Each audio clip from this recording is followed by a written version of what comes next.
बहुत मेहनत करके विधायक हुए बेचारे। इन्होंने सदन के अंदर कहा कि 40 साल से 99वां विधानसभा माफियाओं के चंगुल में फंसी हुई थी।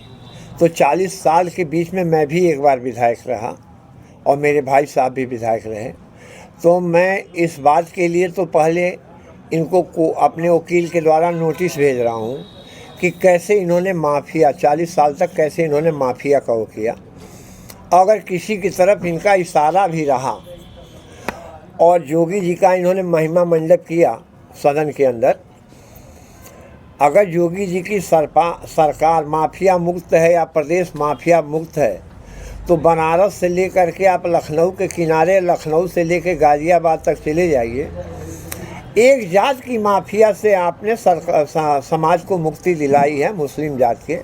और ये अगर आप कहते हैं कि नहीं साहब हमने पूरे माफियाओं से समाज को मुक्ति दिला दी, तो मैं इसको सच नहीं मानता हूँ। मैं किसी का नाम नहीं लेना चाहता हूँ, लेकिन आज विधायक होने के पहले अभी गोरखपुर का एक चर्चित हाता हुआ करता था। उस हाते में ये लोग जो लोग बंदूक ढोने का काम करते हैं वो भी 99वां विधानसभा में ये कहते हैं कि हमने माफिया से मुक्ति दिलाने का काम किया। तो मैं तो नहीं जान रहा हूँ कि अभी योगी जी की सरकार थी और एक शरीफ आदमी को उन्होंने, जो 302 में एक महिला के मर्डर में बंद थे, उनको जेल से निकाल करके घर तक पहुंचाने का काम किया योगी जी की सरकार ने। अब इससे बड़ा क्या उदाहरण हो सकता है कि कितनी अच्छी सरकार है और कितनी न्याय संगत सरकार है।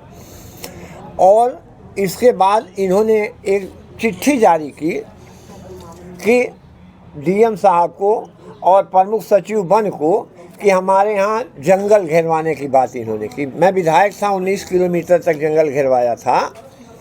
जंगल घेरवाने के लिए विधायक निधि का पैसा देता है। हम लोग विधायक थे तो एक साल में 1.5 करोड़ रुपया पाते थे। ये लोग विधायक हैं, योगी जी की सरकार में एक साल में 5 करोड़ रुपया पा रहे हैं। तो विधायक निधि किस लिए है उसका इन्होंने 3 साल में बताया। जहाँ सड़कें बनी वहाँ सड़कें उजड़ पुजड़ के किनारे हो गई। दूसरी चीज़ ये है कि अभी आप ही लोगों के माध्यम से इन्होंने समाज में कहा कि सेमराहना का पुल स्वीकृत हो गया है। अगर सेमराहना का पुल स्वीकृत था तो अभी 4 दिन पहले विधानसभा में उस पुल की मांग के लिए अपना गुहार लगा रहे थे सरकार से कि सेमराहना का पुल, अच्छी बात है सेमराहना का पुल बनना चाहिए। लेकिन अगर विधायक जी ने उस समय जनता से झूठ बोला कि पुल स्वीकृत है तो उसके लिए माफ़ी मांगे, और आज अगर सदन में झूठ बोले हैं तो उसके लिए समाज से माफ़ी मांगे और अपनी भाषा पे अंकुश लगावें। माफिया शब्द का जो प्रयोग कर रहे हैं, माफिया ये शरीफ आदमी है, गाड़ियों का काफिला लेके चलते हैं। ज़िले में बहुत विधायक हैं, मैं भी विधायक रहा हूँ। हम लोग अकेले घूमते रहते हैं। ये कहाँ के शरीफ हैं कि दर्जन गाड़ियों को लेकर के चलने का काम करते हैं, अपने आप को शरीफ प्रस्तुत करने का काम कर रहे हैं। अभी आपके क्षेत्र में मिट्टी का क्या दशा हुआ देखें आप। अपना पूरा हाथा अपना घर बनाए हैं, पूरा मिट्टी का पटौतन करवाए, उसका इनाम दे रहे हैं। पूरा डूड़ी नाला खाना जा रहा है साहब। और किसानों का जो डूड़ी नाले का किनारे का खेत है वो भाड़ा करके उसकी अरार टूट करके जाके उसी में गिर जा रही है। बालू का घाट का ठीका हुआ है 1 नंबर का, और जाके 2 नंबर में खन करके बालू निकाला जा रहा है। अभी नौतनवा में ये इतने सज्जन व्यक्ति हैं कि नेपाल से आने वाले जो लोग होते थे उनकी गाड़ियां जब नौतनवा में आती थी तो उनसे ये नौतनवा नगर पालिका नहीं ली जाती थी। हम भी विधायक रहे हैं, हमारे पहले भी लोग विधायक रहे हैं। और जो गाड़ियां नेपाल से या बाहर से सामान लेकर इस रास्ते बाहर चली जाती थी या कप्तानगंज से आती थी और नेपाल चली जाती थी, उनसे वसूली नहीं की जाती थी।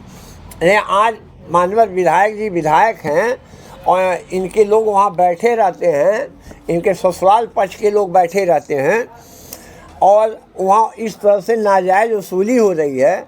जबकि टैक्सी स्टैंड बनने के पहले उस समय के एसडीएम ने मंडी समिति के पास जा कर के चयन किया था कि वसूली यहाँ पे होगी। लेकिन आज बारात लेके जो लोग आते हैं और कुल्ही से बारात आ रही है और ठूठी रोड पे जा रही है और ठूठी रोड से बारात आ रही, कुल्ही रोड पे जा रही है, जबकि यहाँ सवारी न उतारी जा रही न चढ़ाई जा रही है। उन गाड़ी वालों से ज़बरदस्ती पैसा लिया जा रहा है। ये धंधा किसके आशीर्वाद से विधायक जी चल रहा है, ये तो जनता को बताइए। जनता ने आपको वोट दिया है, आपको विधायक बनाया है। ये सारे अत्याचार हो रहे हैं। पुलिस फ़ोटो खींच के नौजवानों का और कहती है कि साहब 500 रुपया डाल दो, नहीं तो मैं तुम्हारे घर चालान भेज रहा हूँ। और ये सब पाप नहीं होता था। क्या क्या हो रहा है अगली मीटिंग में इनकी योजनाओं पे, कार्य प्रणाली की योजनाओं पे बताऊंगा। लेकिन माफिया जो इन्होंने सबको घोषित करने का काम किया है, इसके लिए मैं लीगल नोटिस अपने वकील के द्वारा इनको भेज रहा हूं। और महाना साहब से जा कर के मैं, जो हमारे उत्तर प्रदेश विधानसभा के अध्यक्ष हैं, कि इन्होंने किस तरह से माफिया मुक्त की बात की, इसके लिए भी मैं उनसे सिफारिश करूंगा कि जितने भी विधायक क्या थे, जो भाजपा की सरकारों को चलवाए, जो बसपा की सरकारों को चलवाए, जो समाजवादी पार्टी की सरकार को चलवाए, क्या सरकारें जो चली थीं वो माफियाओं के सहयोग से चली थी कि विधायकों के सहयोग से चली थी? अगर वो विधायक थे तो ये माफिया शब्द सदन की कार्रवाई से बाहर होना चाहिए।